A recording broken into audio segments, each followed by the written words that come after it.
मित्रों, कल कांग्रेस ने घोषणा की है मनरेगा बचाओ संग्राम।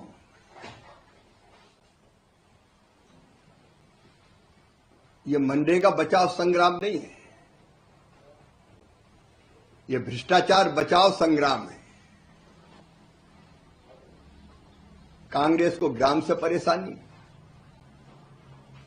कांग्रेस को काम से परेशानी, कांग्रेस को राम से परेशानी।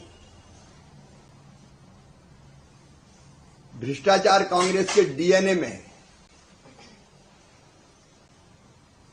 कांग्रेस की जड़ों में है। और मनरेगा भी भ्रष्टाचार का पर्याय बन गई थी। मजदूरों के बजाय मशीनों से काम, मजदूरों के नाम पर ठेकेदारों से काम, मजदूरों के नाम पे कुछ लोगों की जेब भरी रहे। सोशल ऑडिट जो ग्राम सभा ने किए, ग्राम सभाओं ने किए, उनमें 10,91,000 से ज्यादा शिकायतें ग्राम सभा में की गई। काम के नाम पे एक ही काम को बार बार कर देना, एक ही सड़क 1 साल बन रही, 2 साल बन रही, 3 साल बन रही। नहरों की सफाई के नाम पर, सड़कों के किनारे सफाई के नाम पर पैसा खा जाना, डकार जाना। 80 साल से ज्यादा उम्र के मजदूर काम कर रहे हैं। 60 साल से ज्यादा उम्र के काम करने वाले 30% से ज्यादा मजदूर दिखाए जा रहे हैं। और इतनी विशाल धनराशि अकेले माननीय प्रधानमंत्री नरेंद्र मोदी जी के कार्यकाल में 8,48,000 करोड़ रुपए से ज्यादा राशि दी गई। लगभग 2 लाख करोड़ यूपीए की सरकार के समय राशि आई। कैसे परमानेंट असेट क्रिएट हुए? क्या ये पैसा गांव के विकास में लगा? अब कांग्रेस तो झूठ की दुकान है, भ्रम की फैक्ट्री है, अफवाहों का बाजार है। अब ये बात की जा रही कि मजदूरों को काम नहीं मिलेगा। मजदूरों के हितों को बहुत बेहतर ढंग से विकसित भारत जी राम जी योजना में संरक्षित किया गया है। 100 दिन के बजाय 125 दिन रोजगार की गारंटी। पहले मजदूर के नाम पर कोई और काम करता था, मजदूर काम करेंगे।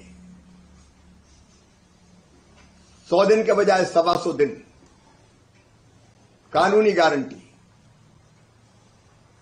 बेरोजगारी भत्ते के प्रावधान को मजबूत कर दिया। मांगने पर काम नहीं तो बेरोजगारी भत्ता पुख्ता। और पहले 4-4 महीने मजदूरी भी नहीं मिलती थी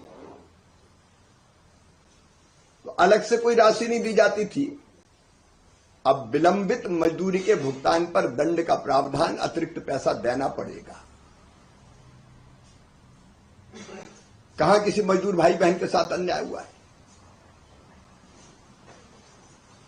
मजदूरों को काम मिले, ये प्राथमिकता। लेकिन इसके साथ साथ इस विशाल धनराशि से गांव में विकास के काम हो। विकसित भारत के लिए विकसित गांव, और इसके लिए धनराशि बढ़ाई गई। इसी साल जो प्रस्तावित है, जो नया वित्तीय वर्ष प्रारंभ होने वाला है, 1,51,282 करोड़ रुपया, जिनमें 95,600 करोड़ से ज्यादा केंद्र सरकार का। तो 125 दिन के लिए पर्याप्त धनराशि की व्यवस्था काम के लिए। और उसके साथ साथ उस धनराशि से गांव का संपूर्ण विकास हो जाए, इसकी चिंता नरेंद्र मोदी जी ने की। और बात कही जा रही कि केंद्रीकरण, सच बात यह है कि पहले तो राज्य टारगेट देता था कि फलाना काम किया जाएगा।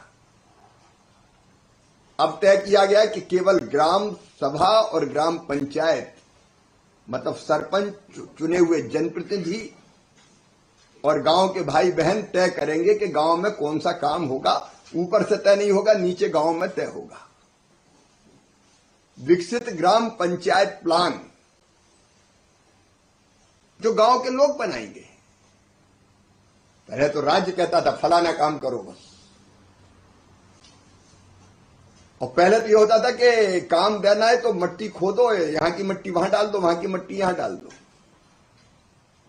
अब ठोस काम, जल संरक्षण के काम, गांव में स्कूल बनना है, सड़क बनना है, नाली बनना है, पुल पुलिया बनना है, आंगनबाड़ी भवन बनना है, अस्पताल बनना है, खेत तक सड़क बनना है, तालाब, खेत तालाब, चेक डैम, बोरी बंधन, आजीविका मूलक काम जिसमें स्व सहायता समूह की बहनें चाहे तो उनके लिए संरचना बनाई जा सकती है, एफपीओज के लिए बनाई जा सकती है, पैक्स के लिए बनाई जा सकती है। प्राकृतिक आपदा से बचने के लिए काम, रिटेनिंग वाल से लेके जल निकासी तक की व्यवस्था। इसका मतलब है कि विकसित भारत के लिए विकसित गांव, स्वयंपूर्ण गांव, स्वावलंबी गांव, रोजगार युक्त गांव, गरीबी मुक्त गांव बनाने का सपना पूरा, संकल्प पूरा करने का।